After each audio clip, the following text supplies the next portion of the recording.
একই দিনে চলছে জাতীয় সংসদ নির্বাচন ও জুলাই সনদ বাস্তবায়নের গণভোট। একই দিনে 2 ভোট অনুষ্ঠিত হওয়ায় এবারের নির্বাচনে ভোট গ্রহণের সময় 1 ঘণ্টা বাড়ানো হয়েছে। সে অনুযায়ী ভোট শেষ হবে বিকেল 4:30টায়। 4:30টার পরও যদি কোনো কেন্দ্রের ভেতরে ভোটার থাকে তাহলে সেই কেন্দ্রে ভোট শেষ না হওয়া পর্যন্ত ভোট গ্রহণ চলবে।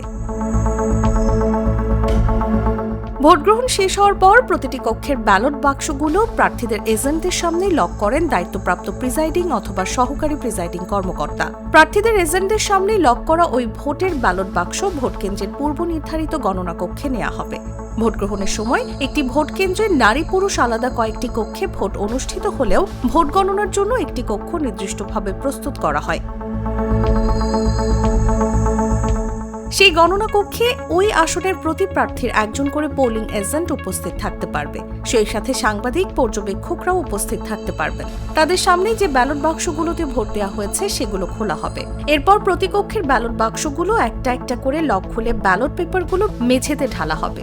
এরপর পোলিং অফিসার, সহকারী প্রিজাইডিং কর্মকর্তা ও প্রিজাইডিং কর্মকর্তা ভোট গণনা শুরু করবেন। এরপর সংসদ নির্বাচনের সাদা ব্যালট আর গণভোটের গোলাপি ব্যালট আলাদা করে ফেলবেন ভোট গ্রহণ কর্মকর্তারা। আলাদা 2 ধরনের ব্যালট বান্ডেল করতে যদি দেখা যায় যে কোনোটি ছেঁড়া বা সঠিকভাবে সিল দেওয়া হয়নি, সেই ব্যালটগুলো আলাদা করা হবে। এছাড়াও যদি কোনো ব্যালটে সহকারী প্রিজাইডিং কর্মকর্তার স্বাক্ষর না থাকে, সেগুলোও বাতিল ব্যালট হিসেবে গণ্য হবে। এরপর প্রতীক ভিত্তিক আলাদাভাবে টালি করে গণনা করা হবে ব্যালট। এক্ষেত্রে নির্বাচন কমিশনের নির্দেশনা নির্ভুলভাবে গণনা করা। একই সময় গণভোটের আলাদা ব্যালটগুলো হ্যাঁ এবং না 2 ভাগে আলাদা করে সেগুলো সঠিকভাবে গণনা করবেন ভোট গ্রহণ কর্মকর্তারা। 2টি ব্যালট আলাদাভাবে গণনা শেষে নির্বাচন কমিশনের সুনির্দিষ্ট ফর্মে কেন্দ্রভিত্তিক রেজাল্ট শিট প্রস্তুত করা হবে। সংসদ নির্বাচনের জন্য 16 নম্বর ফর্মের সেই রেজাল্ট শিটে প্রতিদ্বন্দ্বী প্রার্থীদের নাম, ভোটের সংখ্যা, বাতিল ভোটের সংখ্যা, মোট প্রদত্ত ভোটের সংখ্যা স্পষ্ট করে লিখতে হয়।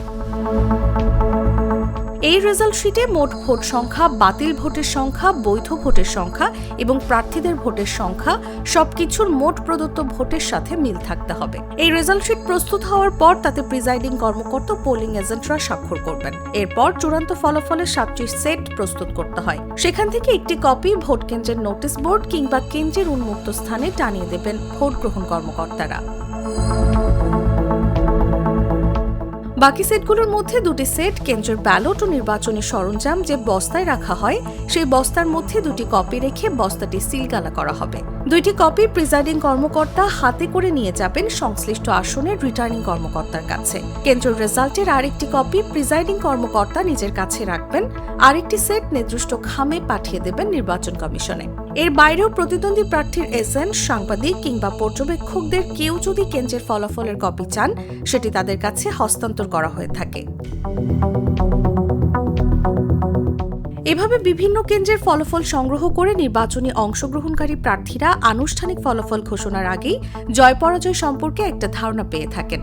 এই কার্যক্রম শেষে সরাসরি কেন্দ্রের প্রিজাইডিং কর্মকর্তা ও অন্তত 2 জন সহকারী প্রিজাইডিং কর্মকর্তা এবং পুলিশ ও আনসারের নিরাপত্তায় সংশ্লিষ্ট আসনের সহকারী রিটার্নিং কর্মকর্তার কার্যালয় বা নির্বাচনী কন্ট্রোল রুমে চলে যাবেন। সহকারী রিটার্নিং কর্মকর্তার কার্যালয়ে ফলাফলের কপি এবং গণনাকৃত ব্যালট জমা দেবেন। এই রেজাল্ট পাওয়ার পর সেটি সহকারী রিটার্নিং কর্মকর্তার কার্যালয়ের কন্ট্রোল রুম থেকে কেন্দ্রভিত্তিক ফলাফল প্রার্থীর এজেন্টদের উপস্থিতিতে মাইকে ঘোষণা করবেন। কোনো কেন্দ্রের ফলাফল মাইকে ঘোষণার আগ পর্যন্ত সেখানে ওই কেন্দ্রে থাকতে হবে প্রিজাইডিং কর্মকর্তাকে। নিউজ ডেস্ক, জাগো নিউজ। দুধার চকলেটে একাকার হয়ে ওঠা প্রাণ লেয়ার সম্পর্কের মিষ্টি ম্যাজিক।